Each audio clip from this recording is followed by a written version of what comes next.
The suitcase will caught on the marble threshold, and Talia Brooks yanked it hard enough to nearly stumble out the front doors of a house she would never be allowed back into.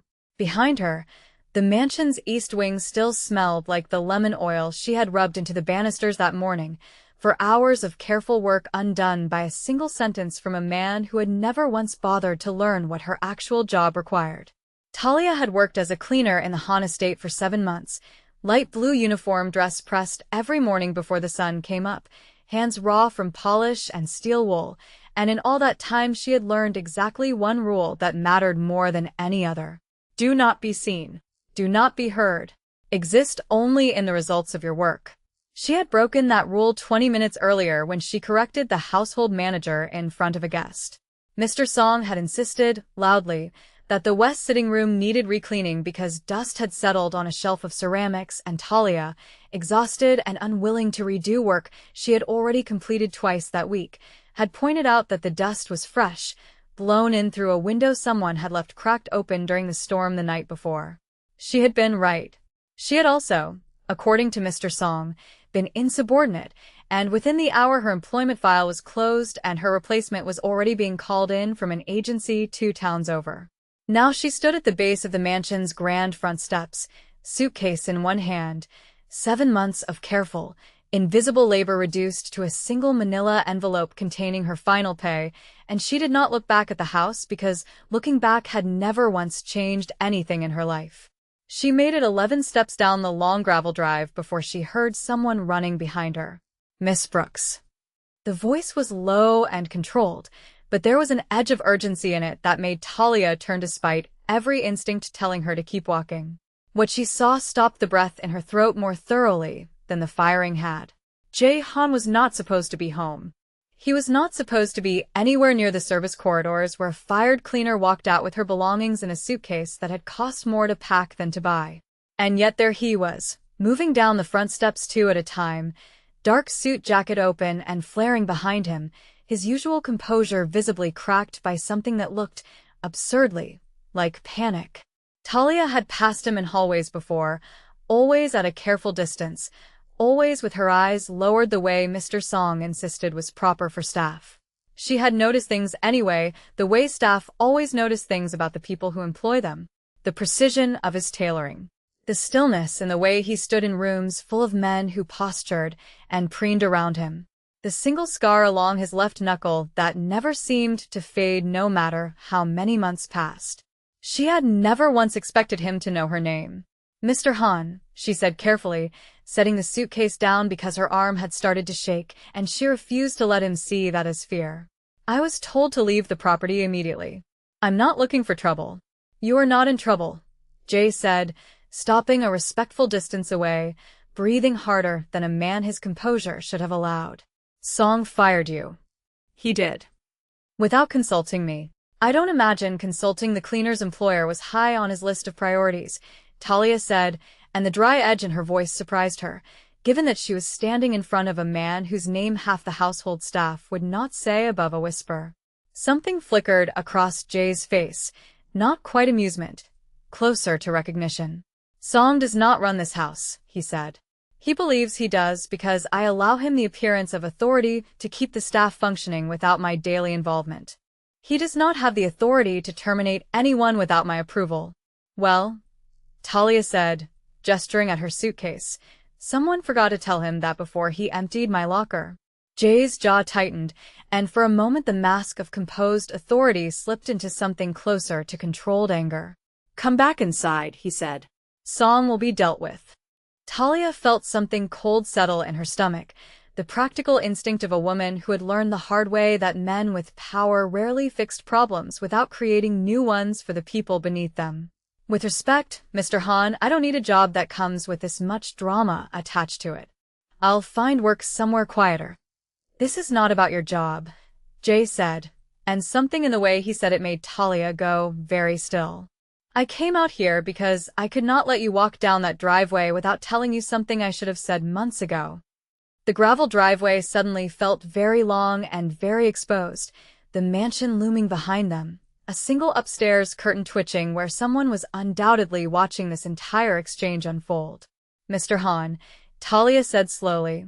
I clean your house. I don't know what you think this is, but I know exactly what this is, Jay said. That is precisely the problem. He reached into his jacket, and Talia's entire body tensed on reflex, some deep animal instinct honed by a lifetime of learning to read the men in rooms she was not supposed to occupy as an equal. What he produced was not a weapon. It was a small black box, the kind that made her mind go entirely, embarrassingly blank. You're joking, she said.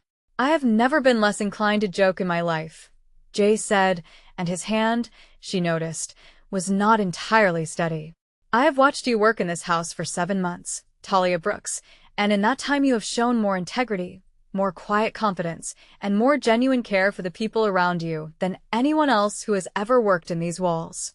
You corrected Song today because you were right and rightness mattered more to you than the risk of losing a job you needed. I have spent my entire life surrounded by people who tell me what they think I want to hear. You have never once done that. Talia's mouth had gone dry. I think you need to sit down before you say whatever it is you're about to say. I am asking you to marry me, Jay said, plainly, the words landing in the still morning air like something that could not be taken back once spoken. Not today. Not because you were fired an hour ago and I am reacting badly to guilt. I've been carrying this intention for weeks, waiting for the right moment, and I no longer have the patience to wait for a moment that will never feel convenient. For a long, suspended second, Talia simply stared at him, suitcase forgotten at her feet, the manila envelope of her final pay crumpling slightly in her tightening grip. You don't know me, she finally said. Not really. You know the version of me that dusts your shelves and disappears into hallways when you walk past. I know that you stayed late twice this month to help the new hire in the kitchen learn the schedule without ever mentioning it to anyone, Jay said. I know you speak to every member of staff with the same respect regardless of their position, which is more than I can say for most of the people who dine at my table.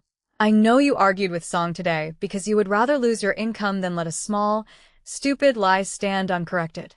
I know considerably more about you than you seem to believe, Miss Brooks. I have simply never had the courage to act on it until this exact moment, watching you walk away. Talia's chest felt tight in a way that had nothing to do with the morning cold. This isn't how proposals work, she said, weakly, aware even as she said it how absurd the objection sounded given everything else about the situation. No, Jay agreed. It is not. I am aware this is unconventional. I am also aware that if I let you walk down this driveway without saying any of this, I will spend the rest of my life wondering what I lost through cowardice, and I have buried enough people I loved through circumstances beyond my control. I refuse to bury this one through my own hesitation. Something in the phrase people I loved snagged in Talia's mind, a door left cracked open that she filed away without fully understanding why it mattered yet. You said people, she said carefully. Who? Jay's expression shuddered slightly, old grief moving behind his eyes like weather passing over water. My sister, he said. She died 11 years ago because I hesitated at a moment when hesitation cost everything.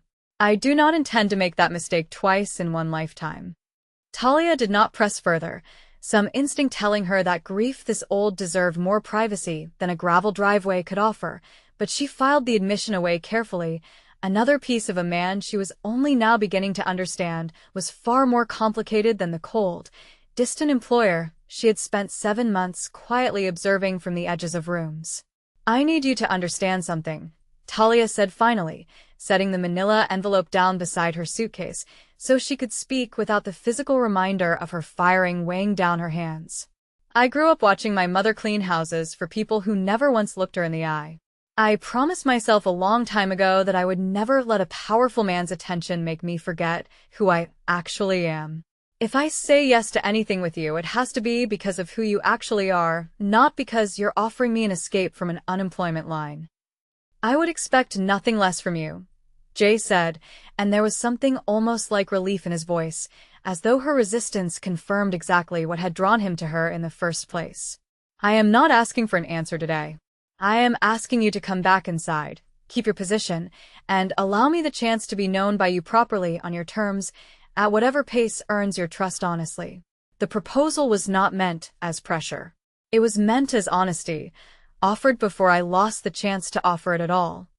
Talia studied him for a long moment, the gravel cold and hard beneath the sensible flats she had worn for a job she no longer technically had, and something in her chest, some careful, guarded part of her that had learned early to expect nothing good from powerful men, allowed itself to loosen by one single degree.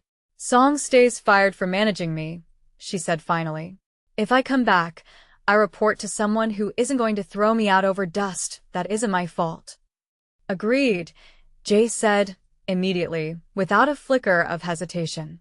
And you don't get to propose again, Talia added, until I actually know you. Real conversations. Not hallway silences and stolen glances over furniture polish. A slow, unfamiliar warmth moved through Jay's expression, something that looked almost like the ghost of a smile threatening the corner of his composed mouth. That, he said, is more than fair. Talia picked her suitcase back up, though this time she let him carry the envelope, a small concession that felt larger than it should have given everything that had just happened in the space of 10 minutes on a gravel driveway neither of them would ever describe to anyone else in full. The walk back up to the mansion felt different than the walk down had, the same gravel crunching under different circumstances entirely, and when they reached the front steps, Song was already standing in the doorway, his face draining of color as he registered exactly who was walking beside the woman he had fired an hour earlier. Mr. Han, Song began, I was not aware that. You were not aware of a great many things this morning, Jay said, voice returning to the flat, controlled authority Talia had first learned to fear in quiet hallways. Miss Brooks retains her position. You will apologize to her directly, and going forward, any decision regarding household staff terminations passes through my office first. Is that understood? Song's throat worked visibly. Understood, sir. Talia watched the exchange with a strange, detached clarity, the manila envelope now tucked under Jay's arm instead of her own, and she thought, distantly, that 7 months of careful invisibility had just ended in a single gravel driveway conversation that had somehow rearranged the entire architecture of her life without her fully consenting to any of it. I need you to apologize like you mean it, Talia said to Song, quiet but unflinching, not because he's standing here telling you to. Song's jaw tightened, old pride warring visibly with the new reality of his diminished authority. I apologize, he said finally, stiffly, for the manner in which your termination was handled. It was not appropriate. It was not the warmest apology Talia had ever received, but it was honest in its discomfort, and she decided that was enough for one morning already overloaded with more honesty than she had expected to encounter before noon. Over the following weeks, Talia kept her uniform, kept her early mornings polishing banisters and dusting shelves that never quite stayed clean in a house full of people who tracked in more mess than they ever noticed, but the quality of her days shifted in small, careful increments that she found herself noticing more than she wanted to admit. Jay began appearing in the kitchen some mornings before the household woke, sharing coffee in a silence that gradually, conversation by conversation, filled itself with actual substance. He asked about her mother, listened without interrupting when she described the years of cleaning other people's houses that had shaped her fierce insistence on being treated with basic dignity. She asked about his sister, carefully, respectfully, and learned in fragments over several weeks the shape of the grief that had made him hesitate outside on a gravel driveway rather than let her walk away unspoken to. She was older than me, Jay told her one morning, hands wrapped around a coffee mug he had poured himself instead of waiting for staff to do it, an act of small rebellion against his own household's expectations that Talia had noticed him repeating more often lately. She ran logistics for part of the organization before I inherited full control of it. There was a dispute with a rival group. I was traveling. I told myself the situation could wait until I returned. It could not. By the time I understood how serious the threat had become, it was already too late to change the outcome.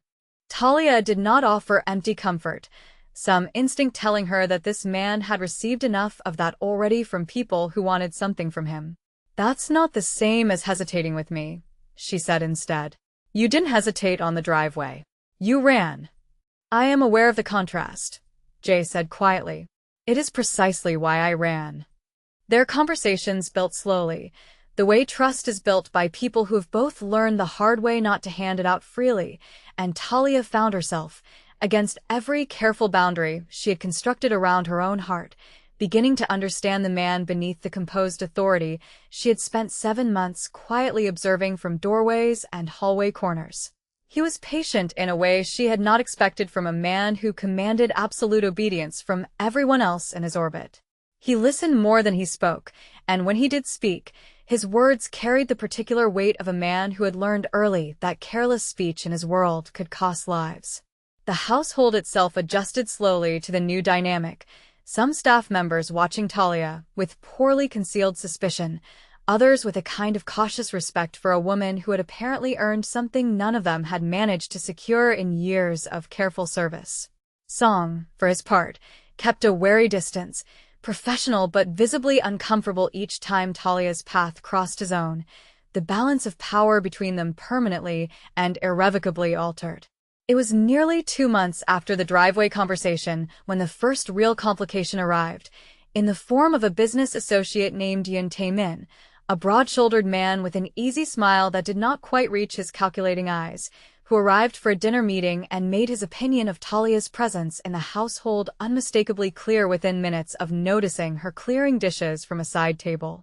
"Your cleaner has opinions," Taemin said to Jae, loud enough that Talia, retreating toward the kitchen with a stack of plates, could not help but hear it. "I did not realize domestic staff were permitted to linger during business discussions." "Miss Brooks is not lingering," Jae said, voice gone flat and dangerous in a register Talia had not heard him use before. "She works in this house. If her presence troubles you, the discomfort is entirely yours to manage." Taemin's smile did not waver, but something calculating shifted behind his eyes, filing away information he clearly intended to use later. "Interesting," he said. "I had heard rumors. I did not realize they carried this much truth in them." Talia did not need to hear the rest of the conversation to understand that word of her changed status in the household had already begun spreading beyond the estate's walls, carried by careless mouths into circles where information about a powerful man's personal life could become a liability rather than simple gossip. That night, once the guests had gone and the house had settled into its late quiet, Jae found her in the kitchen, still in her uniform despite the hour, unable to sleep with the memory of Taemin's calculating expression sitting uneasily in her chest. "You heard him," Jae said. "It was not a question." "Hard not to," Talia said. "He wasn't exactly whispering." "Taemin talks too much and thinks too little," Jae said, though the tightness in his jaw suggested he took the exchange more seriously than his words implied. "But he is not wrong that word has begun to spread. That creates a complication I did not fully anticipate when I made the decision to pursue this honestly rather than quietly." "Meaning what?" Talia asked, setting down the mug of tea she had been holding without drinking. "Meaning that in my world, personal attachments are treated as leverage by anyone looking for an advantage," Jae said. "If it becomes known that you matter to me, and I do not doubt that it already has, there are people who will see you as a way to reach me. I should have considered that possibility more carefully before I chased you down a driveway in front of half my household staff." Talia felt something settle uncomfortably in her chest, not quite fear, closer to the particular unease of understanding a danger only after it has already begun to take shape. "So what happens now?" she asked. "You lock me in the house until the danger passes?" "No," Jae said. "I increase security around you without making it obvious enough to frighten you unnecessarily, and I ensure that anyone considering using you against me understands clearly what the consequences of that decision would be." "That's not exactly reassuring," Talia said. "It is not meant to be reassuring," Jae said. "It is meant to be honest. I promised you honesty on the driveway, and I intend to keep that promise even when the truth is uncomfortable." Talia appreciated the honesty more than she wanted to admit, some old, guarded part of her recognizing that a man willing to name a danger plainly rather than smooth it over was a man worth trusting with more than she had originally intended to offer. The increased security manifested subtly over the following days. An additional staff member who never seemed to be doing much staff work stationed near the kitchen entrance, a driver who now insisted on accompanying Talia, even on her infrequent trips into town for personal errands. She noticed the changes without commenting on them, understanding without being told that commenting would only draw more attention to precautions meant to remain unremarkable. The complication came to a head 3 weeks later, on an evening when Talia had stayed late to help prepare the house for a gathering marking the anniversary of Jay's father's death, an occasion the household staff treated with unusual solemnity. She was crossing the rear garden path toward the kitchen entrance when she noticed a car idling near the service gate that did not belong to any staff member or expected guest, its engine running low and quiet in the deepening dusk. Talia's instincts, honed by months of careful observation in a house full of careful men, told her something was wrong before her conscious mind fully processed why. She did not approach the car. She did not call out. She turned, calmly, and walked back toward the main house at a measured pace that did not betray the sudden hammering of her pulse, and the moment she was inside, she found the nearest staff member and asked, quietly, whether anyone was expected at the service gate that evening. No one was. Within minutes, the household's quiet security apparatus mobilized with an efficiency that startled Talia, even though she had known, abstractly, that such a system existed beneath the mansion's ordinary domestic surface. Jay appeared in the kitchen doorway within moments of being informed, his earlier composure replaced by the same sharp, focused urgency she had glimpsed once before on a gravel driveway. "Show me exactly where," he said, and Talia led him to the window overlooking the garden path, pointing toward the service gate where the unfamiliar car had idled only minutes earlier and had since, she noted with a fresh chill, disappeared entirely. "It's gone," she said. "But it was there. I know what I saw."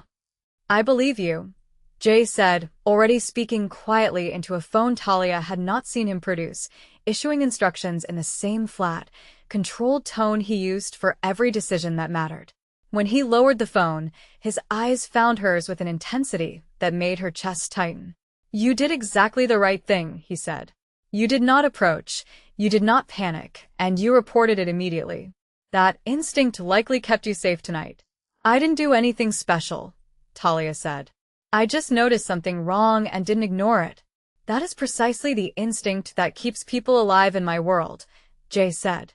"Most people either ignore the wrongness because acknowledging it is inconvenient, or they panic in ways that make the situation worse. You did neither." The car was traced within the hour to Taemin's organization, a scouting attempt rather than a direct assault, information gathering meant to establish patterns and vulnerabilities rather than immediate confrontation, but the implications settled heavily over the household regardless of the reduced immediate danger. Someone had decided that Talia Brooks was valuable enough, as leverage or as a target, to warrant surveillance, and that reality could not be unlearned once understood. "I want to help figure out what he's planning," Talia said later that night, once the immediate flurry of security response had settled into watchful quiet. "Not sit in a locked room being protected while everyone else handles it. This is not a negotiation you have standing to enter," Jay said, though something in his voice suggested he already knew the argument would not hold. "Taemin operates in a world with rules you were not raised to navigate." "I was raised in a world where powerful men decided things about my life without asking me," Talia said, steady and unflinching. "I'm done letting that happen just because the stakes got higher. If someone is watching this house because of me, I want to know exactly what they're planning, not wait quietly for you to fix it around me." Jay studied her for a long moment, and Talia watched something shift behind his eyes. The same recalibration she had glimpsed weeks earlier when she had first refused to let his proposal stand as anything less than fully earned. "Taemin's organization operates primarily through information brokering," he said finally, conceding the point with visible reluctance. "He profits by selling knowledge of vulnerabilities to whoever pays the most for it.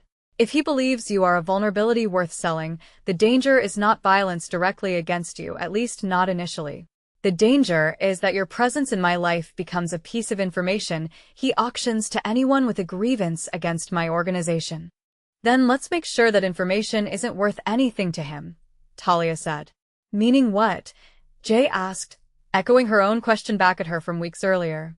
"Meaning if the whole point is that I'm a secret vulnerability, then the solution might be to stop treating this like a secret, Talia said. Right now his information is valuable specifically because it's private. If it stops being private, if everyone already knows exactly who I am and what I mean to you, the leverage disappears. Jay's expression sharpened with something that looked almost like admiration warring against genuine concern.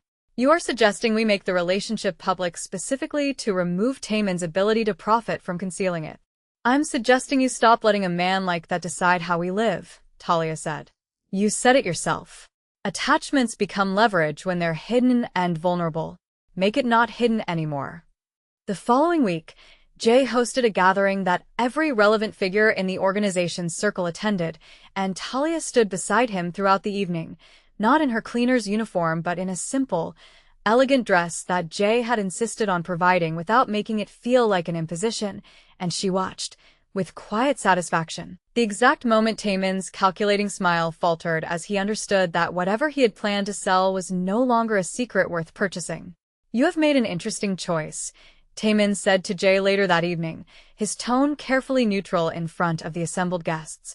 I have made an honest one, Jay replied, his hand finding Talia's without hesitation, a small, deliberate gesture that carried more weight in that room than any declaration could have. I would advise against mistaking honesty for weakness, Taemin. It rarely proves to be the same thing. Taemin did not press further, understanding without needing to be told explicitly that whatever advantage he had hoped to extract from Talia's presence in the household had evaporated the moment it became public knowledge rather than private leverage. The scouting car did not return. The quiet threat that had settled over the household in the weeks prior gradually dissolved into the ordinary rhythm of daily life, though Talia noticed the additional security remained, a permanent fixture now rather than a temporary precaution. In the weeks that followed, Talia continued her work in the household, though the nature of that work shifted gradually as she found herself drawn into conversations and decisions that extended well beyond dusting shelves and polishing banisters. Song, to his credit, adapted to the new reality of the household with a professionalism that eventually softened into something resembling genuine respect, and Talia found herself, cautiously, allowing herself to imagine a version of her life that extended beyond the careful invisibility she had spent years perfecting.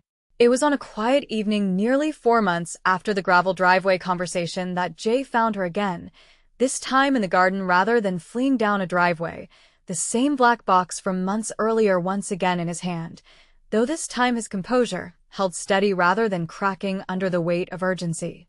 You told me not to ask again until you actually knew me, Jay said. I would like to know if that condition has been met.